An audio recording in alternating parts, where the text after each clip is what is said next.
1, 2, 3. 3, 2, 1. We're back. Yeah, we are. We're here. Here we are. In the flesh. Yep. Well, not really. Not to you. No, in the audio. In the audio flesh. In the audio world. Yeah, we're back. Yeah. We're right here. Here we are. We never left, actually. Nope. We never went anywhere. Nope. Here we are. Here we are again. We're doing this thing again, weren't we? Yep. Weren't we? Well, maybe we should stop doing this because, it's not entertaining. Weren't. We weren't entertaining. Nope. Nope.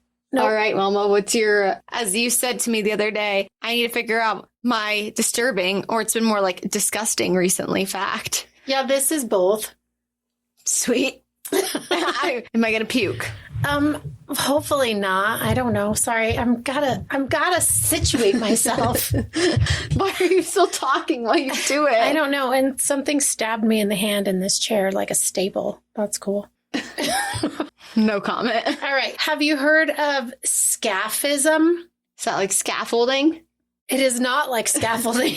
Which I don't know what that means either, but I've heard that before. Scaffolding is like that stuff that they put around a building when they're building it so people can like walk on it. Oh, okay. So they can climb around and So stuff. what are you talking about again? I'm talking about scaphism. Scaphism. Which is not the same as scaffolding. Okay, I'm concerned. Tell me. Scaphism is a horrifying ancient Parisian torture method. Sweet. Is that where they cut off your scalp? Nope. I don't know why. I didn't say scalpism. I said scaffism. I think that's why I almost just said, never mind, that's not actually what you said was scalp. It just sounds similar because it's like a sound.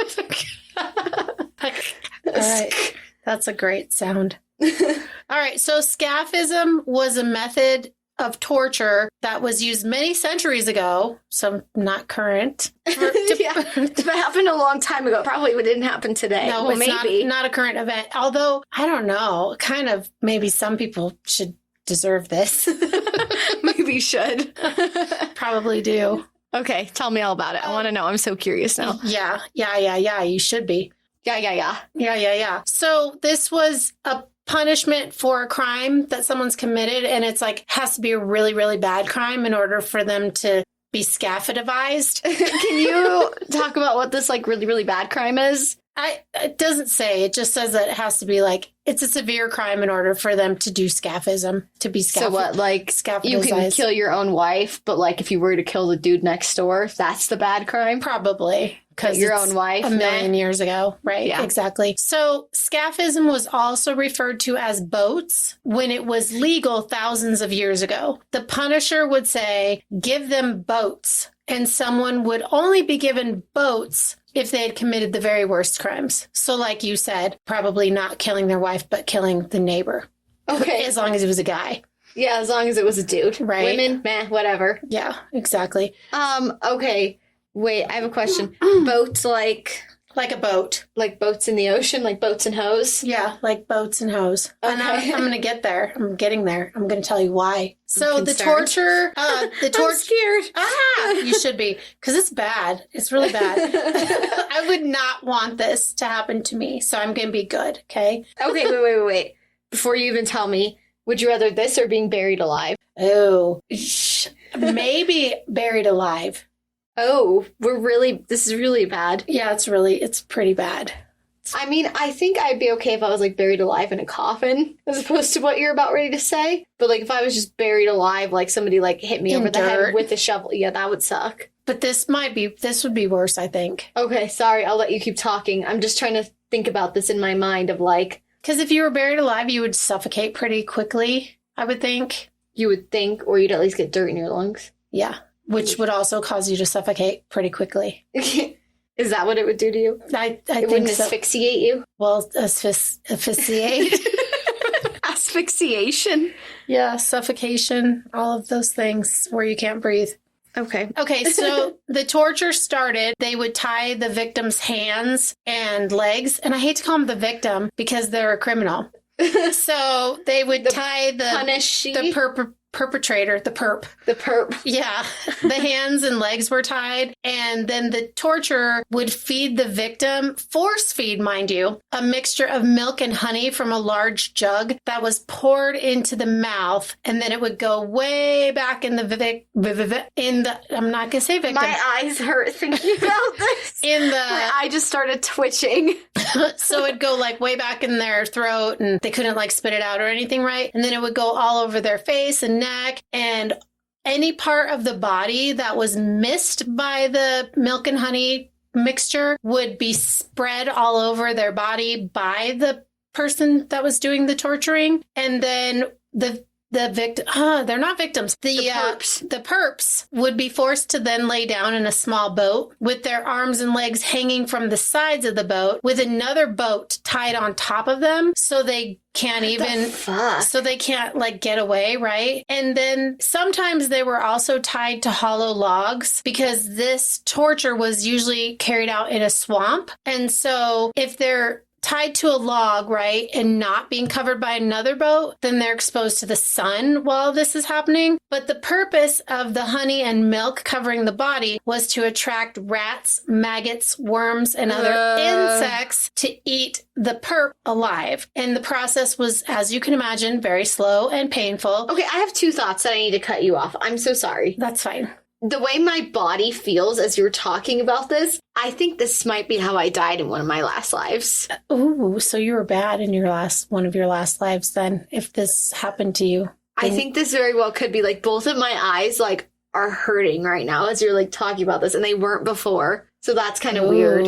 You were bad. You were a bad man. I was a bad man. Shout out to the Disgraceland podcast. That's right. And also, who the fuck thinks of these things? I don't know. Sick people.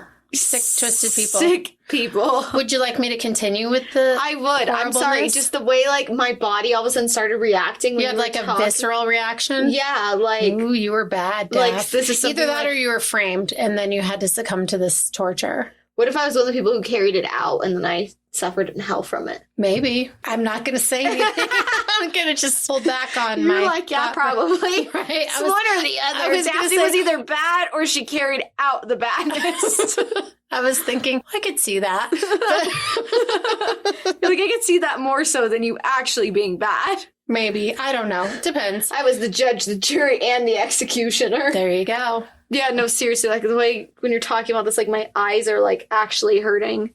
Okay. Well, I apologize. It's weird. I'll just finish it shortly-ish as soon as I get through it. Okay, I'm sorry. No, that's okay. I had to cut you off to tell you that. That's okay. That it's literally like just reacting to something in me. As you can imagine, this was very slow, a slow process. And it was also, as you can imagine, very painful. And the victim could stay alive, or the perp could stay alive for days.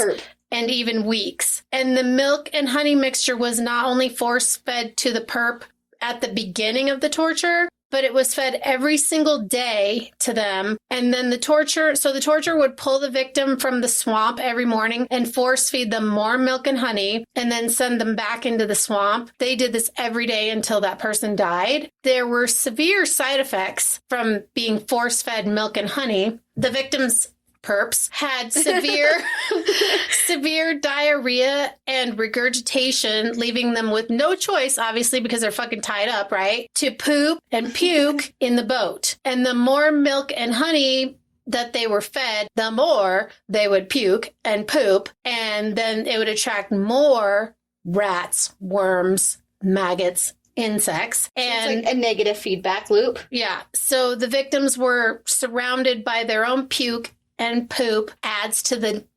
horribleness of this whole thing, nastiness. Right? So despite how horrific the diet was and the side effects, what the fuck, Mom? You can't just like be like, despite the diet, this is not someone's choice. Okay, despite the method of oral or like a force feeding torture, right? Despite the diet.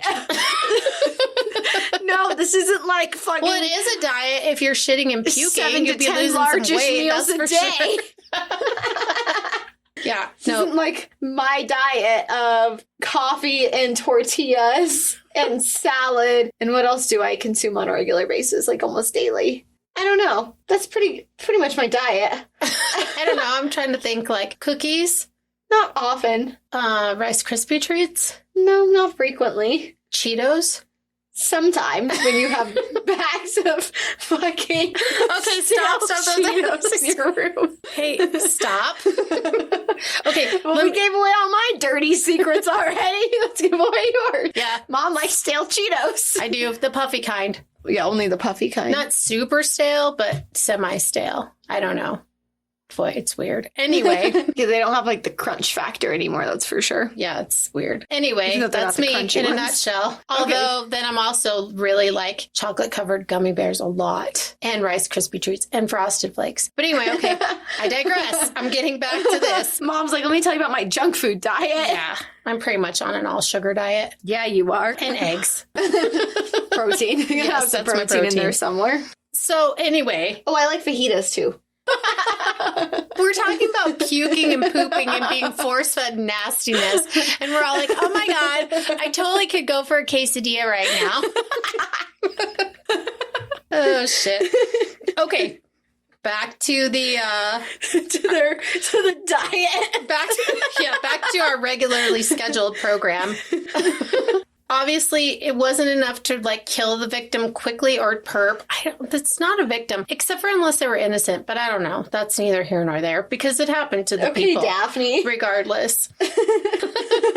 They could only die from the rats, worms, and insects eating them, which was obviously a super slow process. And the wounds Really usually painful. Yeah. And like cause infections. Exactly. So the wounds could cause infections and all of that. So once it was confirmed This ain't the good maggot therapy. no, it's not the good maggot therapy, which is disgusting. So once it was confirmed that the victim had died, then the torturer would remove the boat that was tied on top of the victim, and they would get a relish in all of the horrendous deep wounds and rotting body of the victim, because apparently they enjoyed it. And regardless of witnessing the immense pain from firsthand, the torture showed absolutely no mercy. So they had to carry it out no matter what, right? They couldn't be like, oh, fuck, I feel really bad like for me. this dude. Yeah, they got to keep going. Yeah. So they did I not don't have try a lot of to mercy. They did not try to end the victim's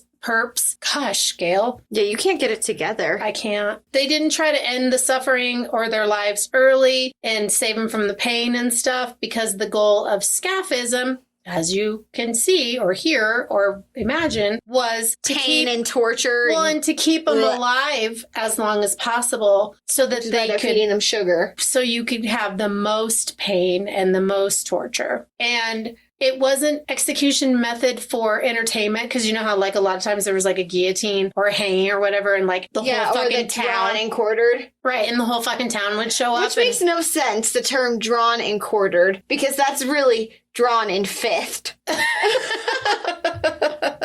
Well, Because we're forgetting about the torso and the chest, the neck, the head. all of the things. Yeah, or if they take the head off too, it's drawn in sixth.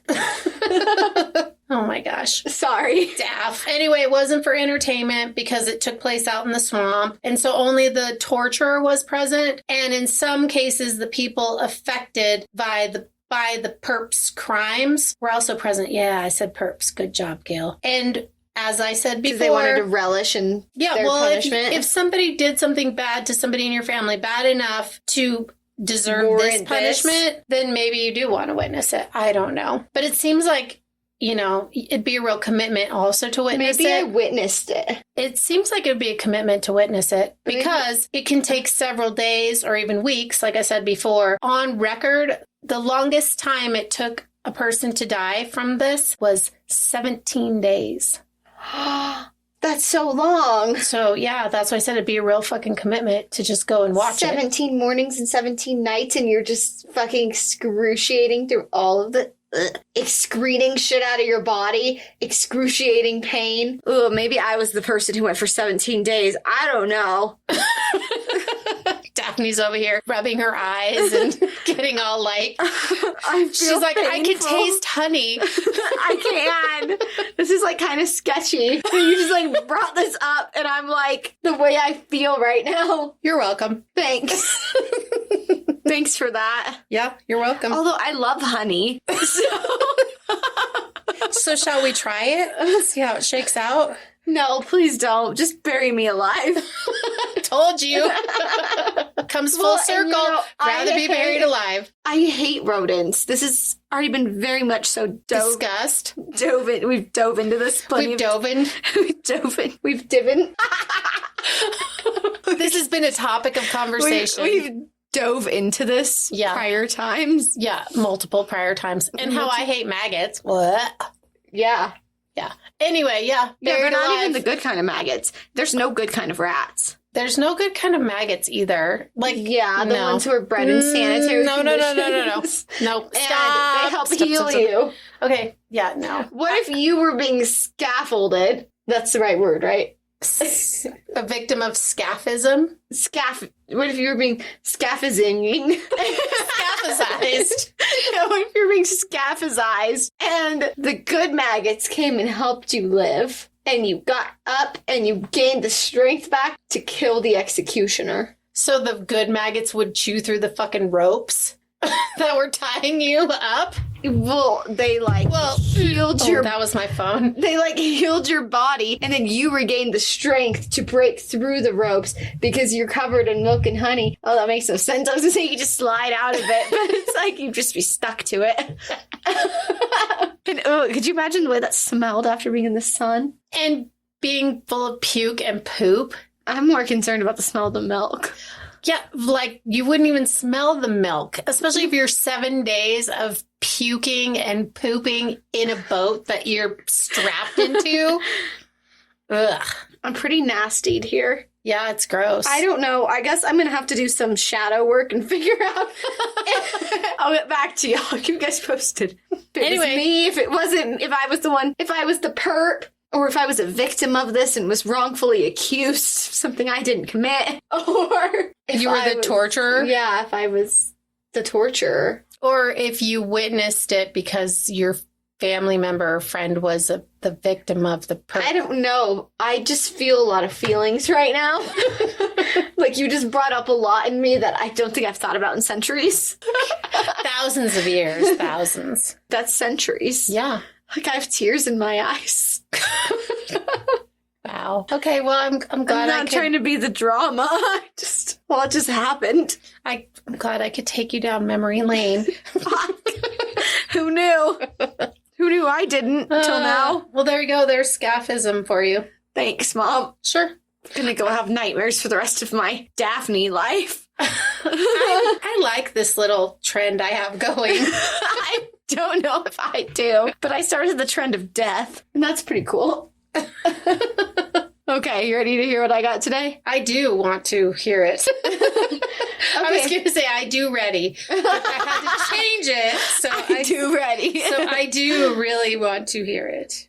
Okay, so I have Papa Legba. Okay, I'm sorry. I just making a face. It's a word. That's 2 words, I guess, but yeah, Papa Legba. Okay. I apologize in advance, besides my fucking emotions in the top of this episode, which have been just something happened to me, which I'll dive further into this feeling that I'm having currently as we talk about this, because I don't know. Anyway. That was clear. Thank you. This is just gonna be shocker, shocker, surprise, surprise. Daphne butchering everything. A whole episode of what the fuck did Daphne just say? Great. Okay, so Papa Legba is an Elwa. What? Elwa?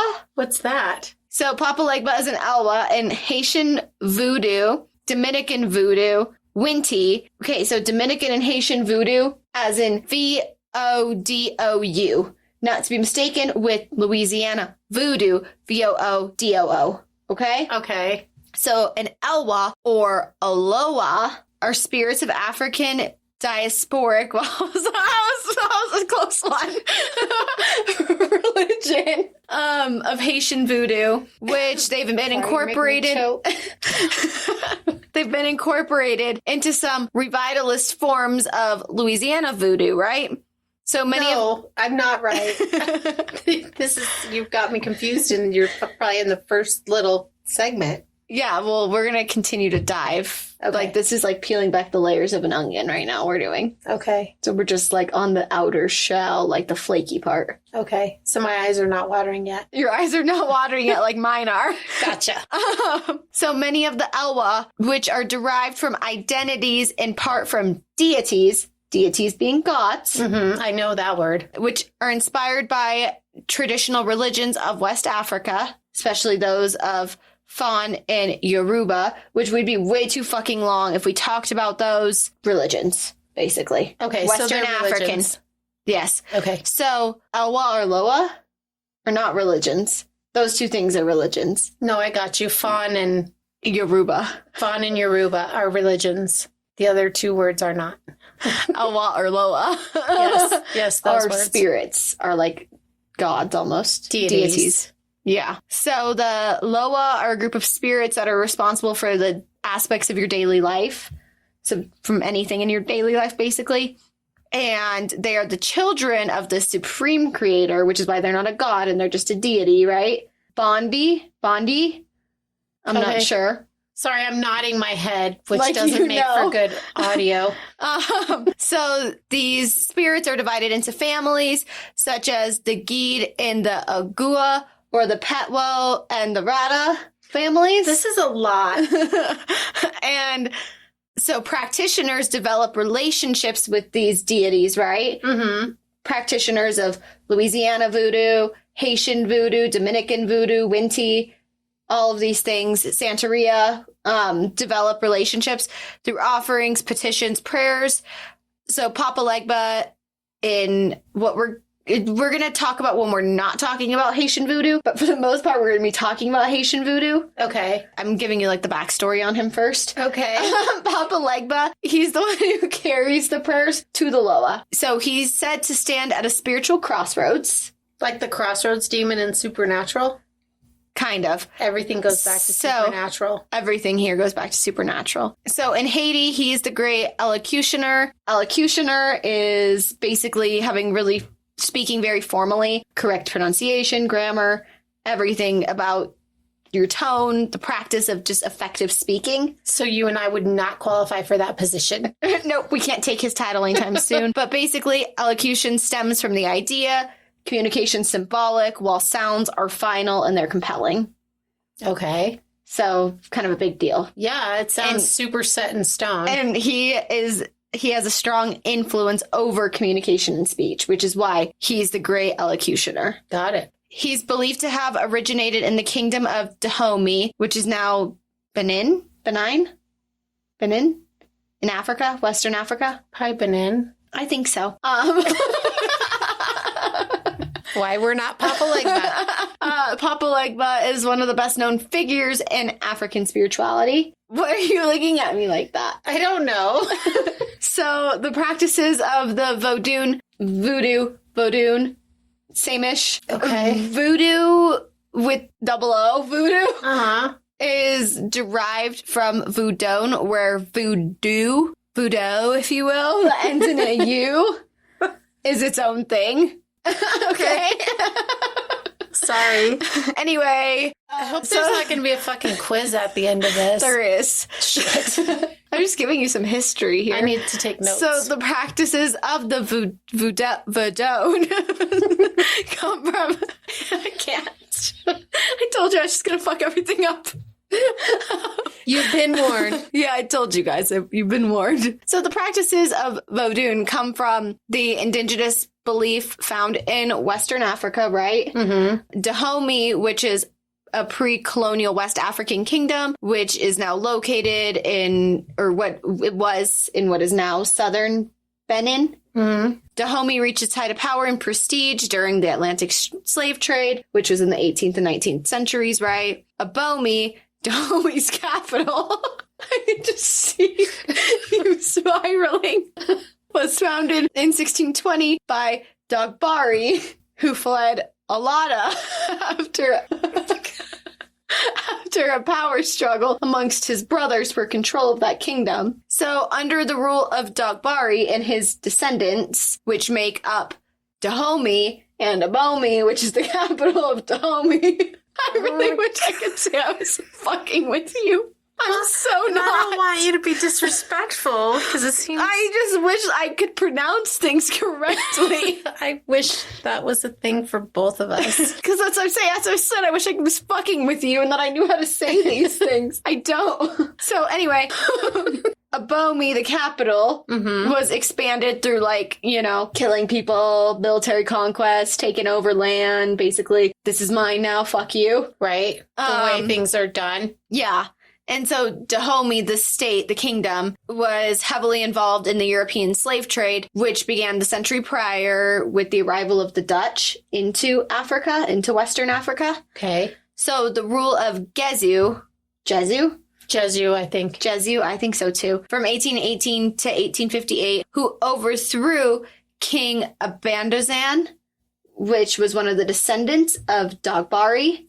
That was like the pinnacle, that time period of Dahomey's power and influence. Except for at the end of the slave trade in the mid-19th century, Dahomey really started to struggle, which was forced to start exporting products. Like palm oil was a huge export for them.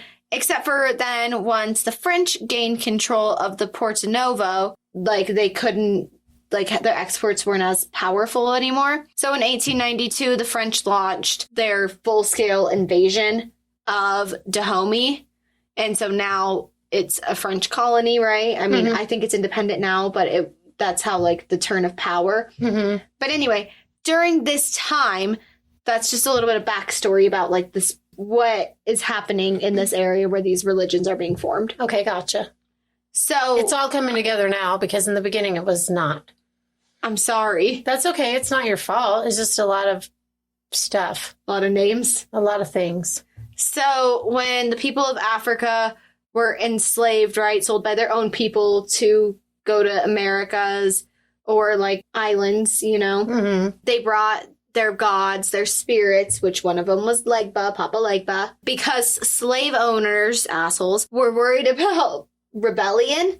They would often separate people from the same, that came from the same area. But by mixing people from the different regions and different languages, even though there was a communication barrier between them, they thought that it would prevent revolt against them, right? But a lot of them discovered that their deities were similar. And so, these people from different parts of Africa found commonalities in their spiritual beliefs and their religions that they had.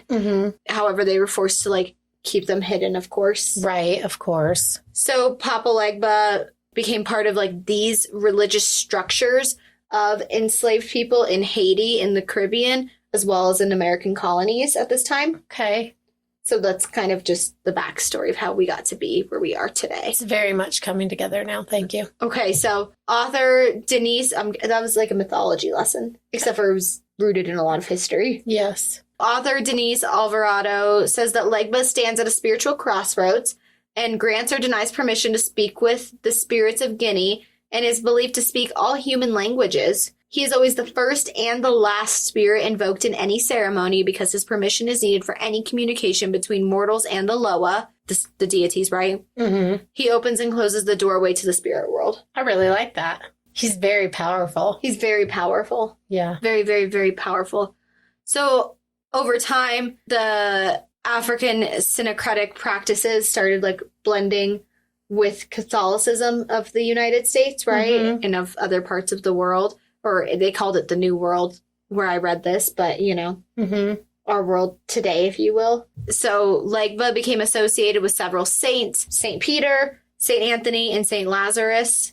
So, but they say that he shares the most similarities from St. Peter from Christianity, who holds the key to heaven, because Papa Legba is often symbolized by a key. So, obviously, because he's the keeper of the gateways. You're not talking a lot. Sorry, I'm absorbing, and plus I'm getting a mental picture of a key. Okay, well, that's good, actually, because his symbol is a key. But I'll talk about his symbolism a little bit more. This became very interesting. I mean, not that it wasn't interesting. You were just so confused. Yeah, now that it's coming together. I know, I'm sorry. Stay with me, people. So... Hold tight. So, Legba has been involved in, like, numerous forms since his origins in Africa. Okay. Where he's sometimes viewed as a fertility god or a trickster, depicted as both male and female. I mean, this is across translations, right? So people have all different kinds of belief systems about him. Sorry, I was confused by the trickster part. If he's all knowing and powerful and basically sounds pretty amazing. So what makes him a trickster? We'll talk about that. Okay. Soon? Yes. Yeah, we're going to get there. Okay. But so again, depicted as either male or female, depends on the translation. Mm-hmm. Because he may speak all languages, but we don't all speak all languges. We do not. So there's definitely a communication barrier. We don't even speak our language very good. So we don't. Not very good at it. No. I need Rosetta Stone. For English. For English. In other areas, he's a protector of children or a healer and can grant forgiveness against crimes for others. Who does that sound like? Jesus grants forgiveness. Oh, yeah. Sorry. Well, I'm like, there's a lot of them, but... Yeah. Yes. Is none of this, like, ringing a bell? Is this name not familiar at all to you? Papa Legba? No. Oh, fuck. Well, I thought you were going to be all intrigued because... I'm super intrigued. The third season of American Horror Story, The Coven, The Witches. Uh-huh. You remember Marie Laveau? Uh-huh. From that season? Oh, and Papa Legba. Yeah. Okay, yeah. But he's... Okay, so if you've never seen it, spoiler alert. So he's featured in the third season of AHS, which is Coven, The Witches, right? The Witches season. Which is probably my favorite season. Mine too. That or the first one. Yeah. I can't get through the second one. Never been able to. Every time I've tried, that's like the one that like gets me. Even my eyes twitching as I'm thinking about it. Apparently, I'm just feeling all kinds of things tonight that are scary and bad. So on the third season, he takes kids as a sacrifice, like little babies, like straight out of the womb babies. That Marie Laveau goes and takes from hospitals and stuff. Yeah. As a sacrifice for her eternal life, which I definitely want to do an episode on, like, so many of those different people that are in AHS. Because, oh my god, a lot of them are based off of true characters, like Marie Laveau, for instance, Madame Delphine Lalaurie. Like, she was a real person, a real piece of shit also. Marie Laveau, everything I've heard about her, though, like, in real life, she was not a piece of shit. But anyway, totally inaccurate. So just kind of an LOL. Like, it's just a very inaccurate way that they described him and depicted him on the show. Gotcha. He is the gatekeeper between the worlds, but he's never asked for the payment format, the payment format, the form of payment as a newborn baby. But we're going to discuss the forms of payment he does accept in a few minutes. PayPal? Yeah, right? So in Benin, Nigeria, Togo, Ghana, and mainly among the Yoruboid and the Jibi or the Tedoid peoples. Legba is viewed as a young and virile trickster deity. Okay. They say he's often horned and phallic. Ooh. Yeah. Oh, I have a visual now. I know what this is. I mean, I know. I've seen this. Like, I've seen this, like, in a carved thing. Yeah. Yeah. It's pretty cool, huh? Yeah, it is pretty cool. And how come you're just saying Legba? Because he's referred to as Legba a lot. Okay. I mean, I think he's most commonly known as Papa Legba, but I'm not trying to, I don't know. I'm not trying to summon him. I don't have anything he wants on me right now, so. Okay. So, we'll talk about that. His shrine is usually located at the gate of the village in the countryside, like, no matter where you go. And alternatively, he's also addressed as Legba Atabon, Atabon Legba, or Atagabon Legba. Atikabong? Atagabon. Okay. Yeah. Or Atabon Legba, or Legba Atabon. Okay. And he serves as the guardian of Poto Matan. And Poto Matan is the center of power and support in the home. Okay. Is like that deity. Gotcha. So, variants of Legba exist in many different places, including Brazil, Trinidad, Cuba. Basically, you name it, he's there anywhere anymore. Cool. Except for, I don't know if he's in any Asian. I didn't see anything about that, but I mean, they have to have a variation of him, right? Oh, I'm sure. Because I feel like there's so many different, like, things translated across different faiths that are very similar. Correct. Obviously, like we talked about, that he's a lot like St. Peter. Mm-hmm. So in Santeria, referred to as Elugua, he's often depicted as a child or a young man wearing red and black, and he loves playing tricks, but also protects against misfortune. Good. And in Candomblé, he's called Exu, I think. Candomblé Exu, yeah. Candomble's Exu, yes. Okay. He's called Exu there. Sorry. All this stuff I read got, like, really confusing to me. Obviously, as you could imagine, you're listening to it, and I'm researching it. Uh-huh. So he's referred to as Exu and Candomblé. And that's another religion, right? Another, practice. Okay, practice. Form, spiritual belief system. Okay. He embodies the both good and evil aspects of life. He can bring prosperity, but can also cause chaos if he's disrespected. Makes sense. So in You have that kind of power. Yeah. So Papa Legba appears in many forms in New Orleans Voodoo, again, 00, Mm-hmm. and Haitian Vodou. So he's typically going back to similarities between the two religions, the New Orleans and the Haitian. Mm-hmm. He's typically depicted as an older man, sometimes wearing a straw hat or, like, really just tattered, disheveled clothing. Okay. Walking with a cane. Also have seen that. And is accompanied by a dog. Okay. Also have seen that. Like in paintings. Yeah. Yeah. So the stick or the cane symbolizes his connection with the earth and the ancestral spirits. Mm-hmm. They never really broke down why he's accompanied or associated with a dog, but he's always with a dog. I like that. I do too. So he's associated with the colors black and red. Red clothing represents power and transformation in most things. I don't know why he's associated with black, because black is usually, like, not a kind association. It's usually, like, ending. Mm-hmm. But anyway. Well, because you said maybe it's because the ending, not in Haitian religion, though. Oh, okay. Which is what we're back to. Okay. My bad. Like I said, we carried on. We got back to it. We carried on. Unless I specify otherwise, we would talk about Haitian the entire time. Okay. Unless otherwise specified, which I have every single time we've diverted from that. Okay. So, according to West African voodoo practices, though, spirits of the dead are not able to inhabit one's body unless they're permitted by Papa Legba. And he's often associated with crossroads magic. This is back to everything. Okay, Back it to looks like Haitian. you're directing an airplane out of the gate. Daphne's doing all these hand signals, left, right, forward, backward. Looks like I'm a flight attendant. No, not like the guy outside of the plane with the little things. The sticks. I couldn't be a flight attendant. The light up sticks. I couldn't be a flight attendant, You really. could be a flight attendant, but I see you with the little ear protection and the vest, and you have, like, those light up sticks, and you're, like, directing the plane because you're just so, like, animated tonight. yes, lots of hand signals are happening. So, Legba, back to Haitian, Mm-hmm. is often associated with crossroads magic. Your crossroads demon. Do I have to turn left now? I'm confused. As I signal to the right. Well, that's why I'm confused.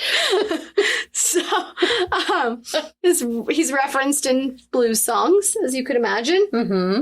And these are all tunes from the Mississippi Delta. Robert Johnson, the famous blues man, he has songs, right? And he's said to have met a spirit at the crossroad who offered his soul in exchange for musical success. Mm-hmm. I just listened to an episode about Robert Johnson on Disgraceland. Yeah. We're giving them a shout out. We're giving him a shout out. Yeah, he's pretty great. I Yeah. like him. Yeah. Okay, so, but now I'm curious. What did he have to say about this? About the crossroads, all that? It was just that he made a deal and he was like, you should listen to the episode. So that is how musical folklorists believe that tale is twisted in racist ideology.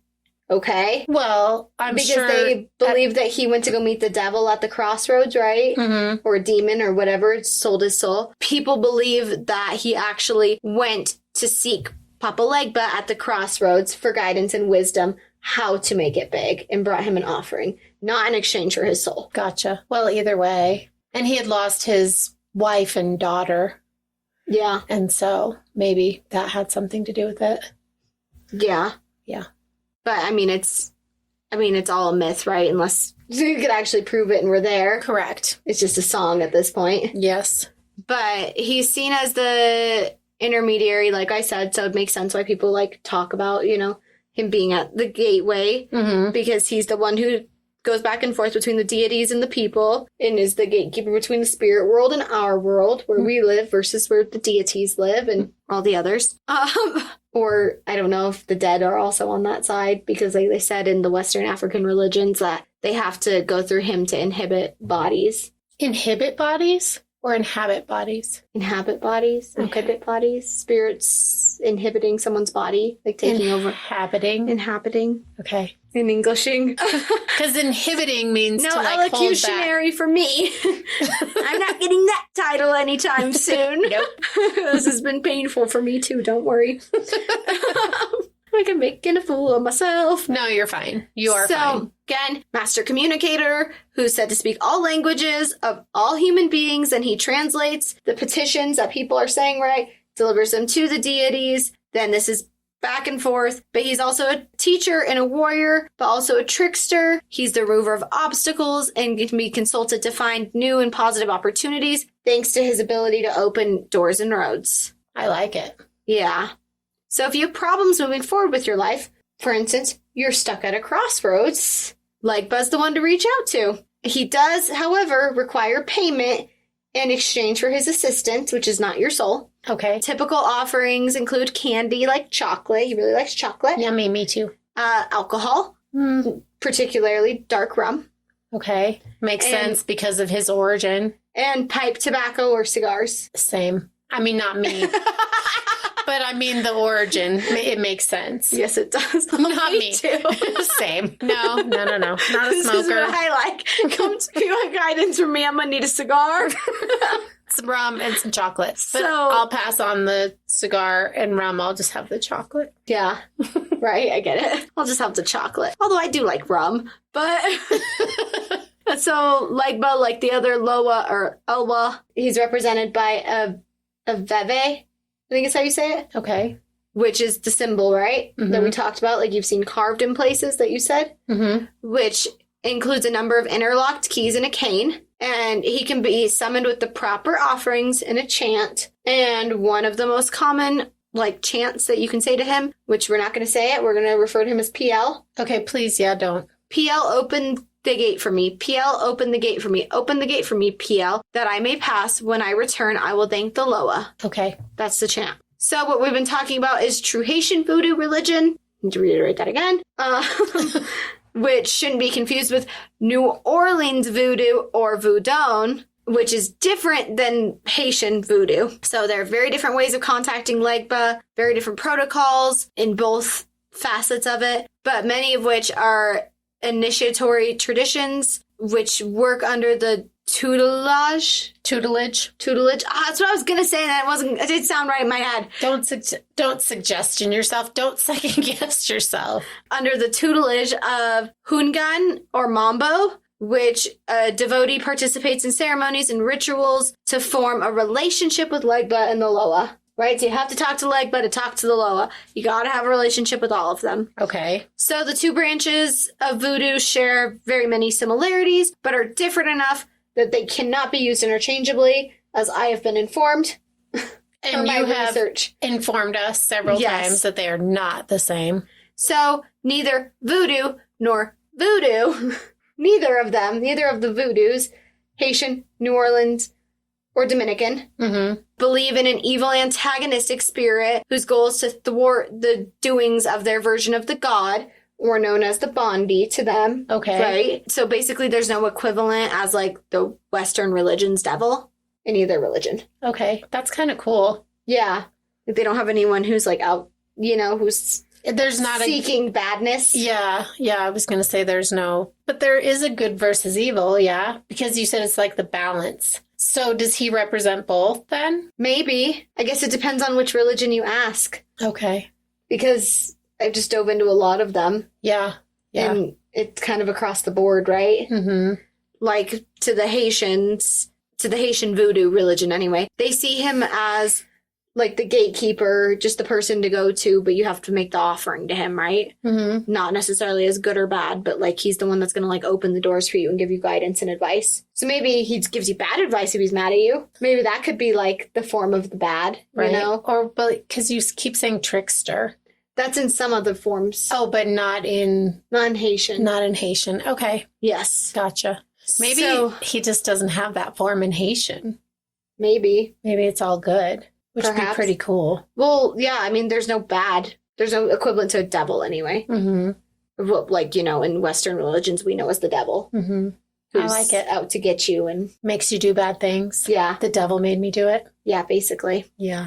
So voodoo practice, double O voodoo, practiced predominantly in Louisiana, is a mixture of religious practices and Southern folk magic, but not to be confused with hoodoo, which isn't a religion. It's basically a form of folk magic without any real structure or belief system. And so hoodoo is practiced from individual to individual, practitioner to practitioner. Stories and rituals are passed down from one to the other. There's no real form of a belief system happening here. So that's why you, I guess, shouldn't mix up hoodoo and voodoo. Okay. Because voodoo has like a true root in religion. Right. And hoodoo is just kind of like, Magic. yeah. Rituals. Gotcha.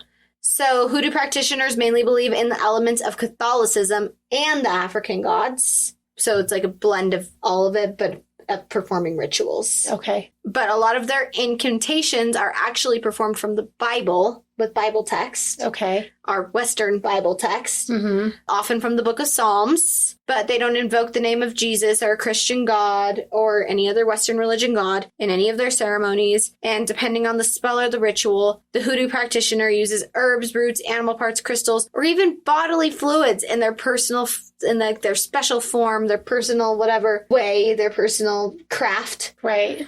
However they Yeah. interpret it, or Yeah. however they like, For their spirituality. however they, oh, what's the word I'm looking for? They craft their art. Yes. Yes.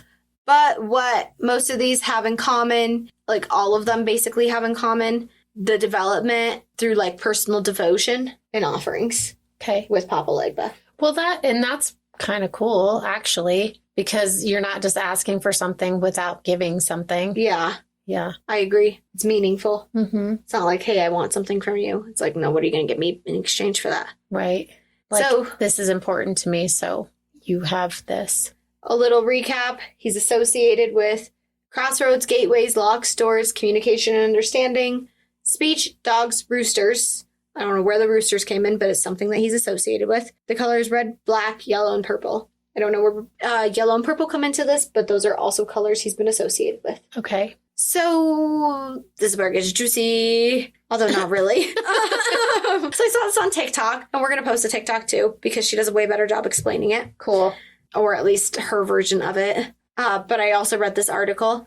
So in 2020, 19-year-old Caitlin, or Kat Reston, was living in Virginia, and she was trying to summon Papa Legba when she decided to start practicing Haitian Vodou spells. But summoning spell people were warning her not to try it. So Probably she was found smart. dead, Oh. drowned in her bathtub in her mom's house, which her friends found her body. From what is understood, Kat was a part of a social media group on Twitter who practiced spells, like witchcraft. Mm-hmm. I think predominantly hoodoo. But after a while, she started practicing voodoo and became obsessed with it. People, you know, like I said, were telling her, don't do this, it's not a good idea. Don't, like, open those gateways. Right. Don't make those connections. But Kat snapped back to others. Sorry, I just kicked something. So Kat snapped back to the post, to the people responding to her not to do it, by telling them that there's like nothing wrong with her wanting to try something new. And on March 29th of that year, she posted, "Let people live and have their own religion." And she also posted, "And if someone is into something different, accept that. Stop saying, no, you come from God. I'm Wiccan and I will always be, so shut the fuck up and let me be." So she's very opinionated in her beliefs, which is good she's for her. adamant about her desire Yeah, I mean, good to for branch her. out. Yeah. Right? Good for her to a point. Good for her to stand her own ground. Yes.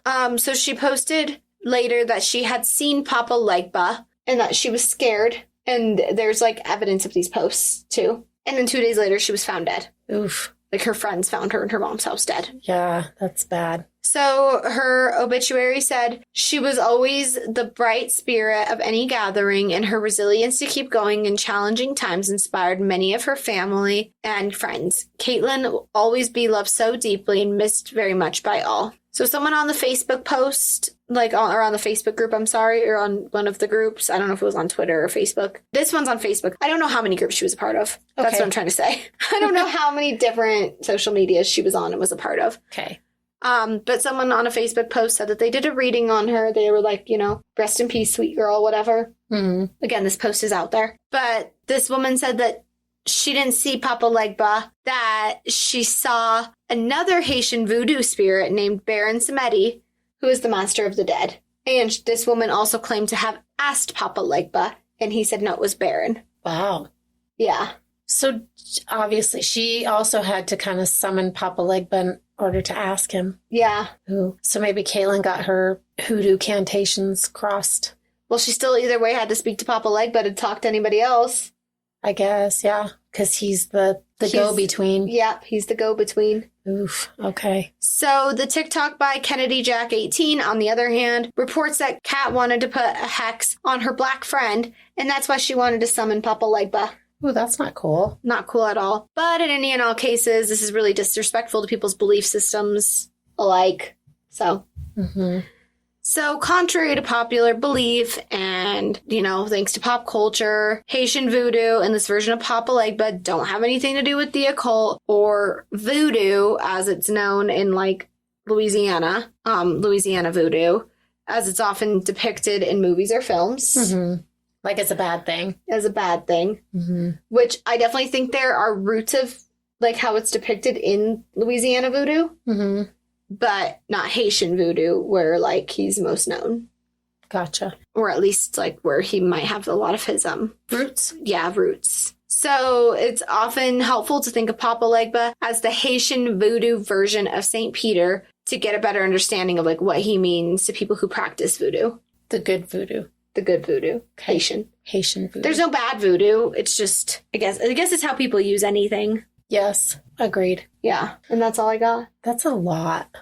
It's a lot of information. Yeah, and That was an info dump, wasn't it? Yes, an info dump is the right word, and it's got me I don't know. It's got my head twirling. In a good or a bad way? In a good way? What do you want to talk about? I don't know, because it's a lot of information. It's just I don't know, it brings up a lot of things that I've heard and a lot of things that I only know bits and snippets about and don't have a full picture. And I just painted it. You just painted a full picture for me. Good. So thank you very much. Oh, what I was saying in the beginning of now I feel like I'm at a crossroads after potentially discovering what happened to me in my past life.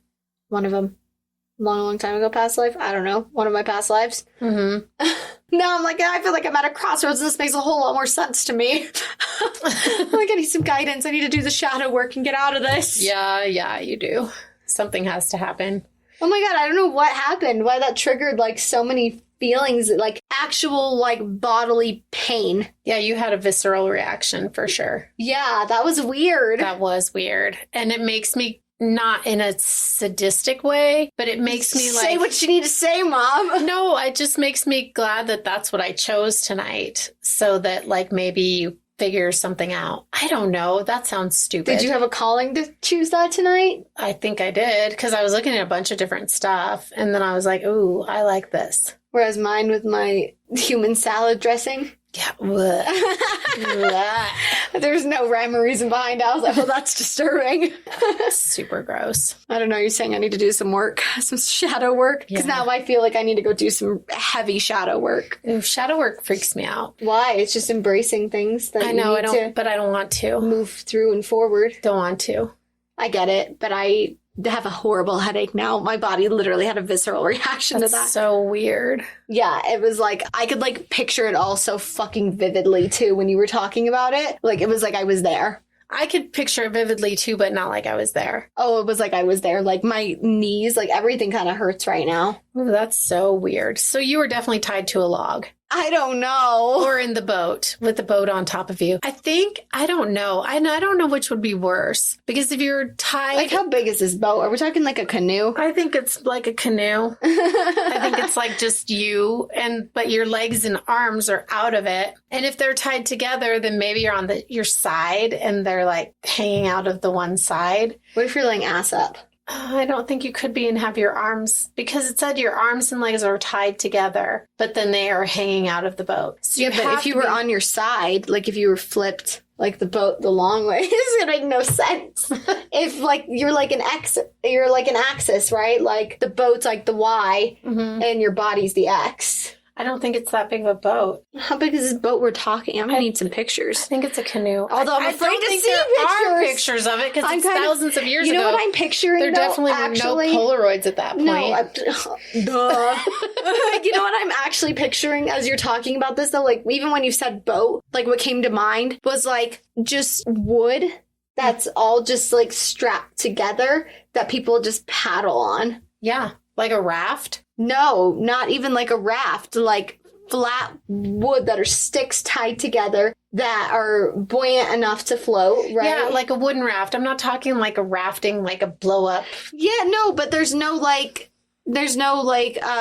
going up on the sides. There's no a raft lift. doesn't have going up on the sides. A raft does have going up on the sides. Not the rafts that are sticks put together with rope. Yeah, that's exactly what I'm talking about. That's what I'm seeing. Yeah, that's a raft. A stick raft. A stick raft. I'm going to pause it. We've just uncovered the root of why Daphne hates rodents. This happened to me in a past life for sure.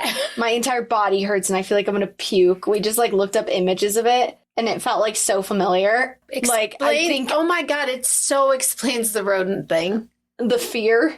Yeah, because you have a crazy, ridiculous fear that now I understand. Because before I was like, oh my God, are you kidding me? Like, yes, I get it. They're gross and icky and really cute. Ew. But like your fear of them is like, it's weird. It's extra. It's extra. Yeah, extra. Like the time I saw one and I fucking screamed at the top of my fucking lungs. Okay, funny story. You've told this on the pod before.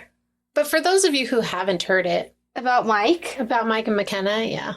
Yeah. Yeah, for those of you who haven't heard it, I was home by myself. My cat brought in a mouse, half eaten, and I saw it, and I screamed, and I freaked out, which I don't have the same reaction when they're half eaten now. But I'm like, thank God they're dead. But anyway, I screamed at the top of my lungs, and one of my dad's friends came rushing in the house. He was out back. And he's like, oh my God. He's like, I fucking thought McKenna was in here screaming, my cousin, who was like 2 at the time. He's like, I thought she was in here screaming. I was like, no, it was me. There's a mouse. It's a half-eaten dead mouse. They can't get me or do anything to me. Oh my God. Do you remember that night that McKenna and Mackenzie both spent the night? My cousins, my mom's nieces. They both spent the night. And, was it Aurora or Kiki? It must have been Aurora. I think Kiki was already dead at this point. So I think McKenna was a little older. She's a little daredevil now. Anyway. Oh, yeah, I remember. When Aurora brought in a dead mouse and just fucking left it on the living room floor. Like, didn't eat it, just fucking killed it. And then was, like, hanging out by its body and stuff. And I was like, I can't clean it up. I was like, I can't clean it up. I was like, I can't do it. And then I made McKenna do it. McKenna's like, oh my God, Dad. Well, then Mackenzie, who's her older sister, was like, I got this. She's like, I'm going to be brave. I can do this. And then fucking McKenna ended up doing it for us. It was like 6 at the time. Yeah, I gave her, we have a wood burning stove. And so I gave her like the little like fire poker thing and like a little basket to like draw it up with. Oh my gosh. Yeah. And then we stuck it in the fireplace and burnt its corpse. Sounds like McKenna, who likes to watch anacondas eating people on YouTube. Yeah, it does. And about 6 is about when that started. Yeah. Yeah. Maybe I inspired that with the mouse. Are you proud of yourself? No, the anaconda thing was happening way before the mouse. Yeah, no kidding. All right, well, we're going to wrap. Yeah, you can follow us on Instagram, where I may or may not make it till the next episode, because I think now I have a lot of work to do. Internal personal work, like on the reels, like my whole body, like, oh my, I can't even describe it. Never had anything like that happen before. I'm so glad. Not that you've had this happen, but like maybe we've unearthed something. I don't like it. I did not need to know about this. Okay, well, then it makes the mouse rodent thing at least more understandable Mouse for and me. rat. Rodent, whatever, makes it more understandable for me. God, yeah. Yeah. Finally, somebody understands it. Yeah. Yeah, you can follow us on Instagram at That's Disturbing Podcast. You can send us a DM if you want us to cover a case. And if it involves mice or rats, please don't be so cruel. Or maggots. Or flies. You don't have a legitimate fear of either one of those things. You just hate them and think they're disgusting. Yeah, they're not. It's not a fear. It's just, bleh. Yeah. I also feel the same way. But mine is legitimate fear. Like, it cripples me for days. Yeah, it does. I was going to say it's ridiculous, but now I understand, so I'll be forgiving. Yeah. Oh my gosh. Like, just every time I see one. Like, I saw one at the zoo when my cousin was in town and he wanted to go to the zoo. We took him to the zoo. And one ran across me, like, by the elephants. Oh my God, I had a fucking meltdown. I can imagine. I was horrible. Like, I jumped up so fucking fast on the stool, or like on the bench behind me. It wasn't even funny. Like, I didn't know I could move that quickly. Oh, gross. And you know they can climb. And I hope this makes you not want to go to the zoo anymore. Stop. I hate that you just said, you know, they can climb. You know, I do know that. And that's like even more terrifying and like why I just don't often think about them, except for that night I was burning one in my fireplace. God, that's so horrible. Or the night that... At least it was already dead.